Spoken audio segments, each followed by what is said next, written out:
Good morning, best friend. This is your girl, Kimya. I'm a mommy, I'm an author, an advocate, and I'm a survivor of gun violence due to domestic violence. And I'm sleepy right now, but I cannot rest. I took a nap earlier today, and now it's about midnight where I am, and I'm finding it hard to fall back asleep because I have something on my mind, and I want to share that with you right now.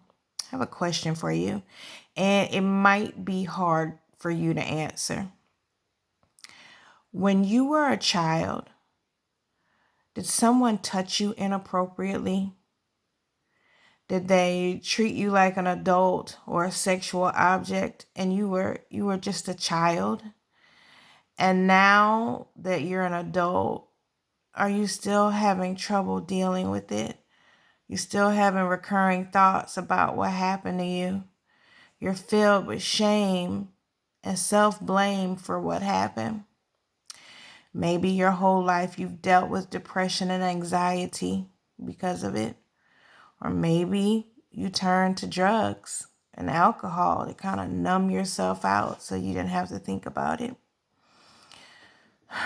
Maybe you've had a pattern of having one toxic relationship after the other, and you're asking yourself, what's wrong with me? What's wrong with me? Listen, what happened to you is not your fault. You don't have to walk around with that feeling of shame and self-blame anymore.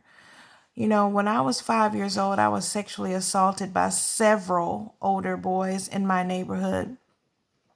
And I remember the leader of the pack telling me, now, if you go home and tell your parents, they're going to give you away. And to be clear, he said, if you go home and tell your parents what you did, they're going to give you away. They're going to get a new little girl. The new family is going to beat you. They're not going to feed you. They're going to take your toys and they're going to take your dog. And I never told my parents what happened. In my 5-year-old mind, I felt like I didn't do anything that was wrong.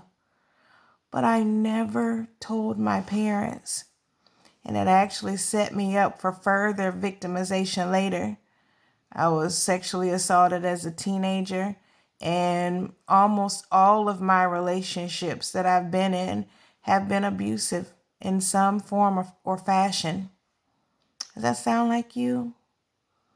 Well, listen, tonight you need to be set free. You don't have to go through that anymore. It was not your fault. If you were a man and that happened to you and you told somebody about it and they made you feel like you should have wanted the touches that came to you from a female, an older female. If you are a man and that happened to you and another male touched you, you may even begin to question your sexuality, and you've dealt with these feelings of shame and self-blame surrounding it your entire life. You don't have to walk around with that anymore. If you told your parents or a trusted adult, like I told you, I never told anyone. But if you told somebody and they did not believe you, they did not support you, or worse yet, they blamed you for what happened, you do not have to go through this alone. You do not have to walk around with shame and self-blame anymore. Now, I know that this month is Domestic Violence Awareness Month. Sexual abuse is tied to domestic violence later in life. It's tied to toxic relationships later in life. And I want to work with you to help break the cycle. I want to help provide you with any resources you may need to help you break the cycle. So I've listed some up there or down there, depending upon where you're looking at this video, to help you through this struggle.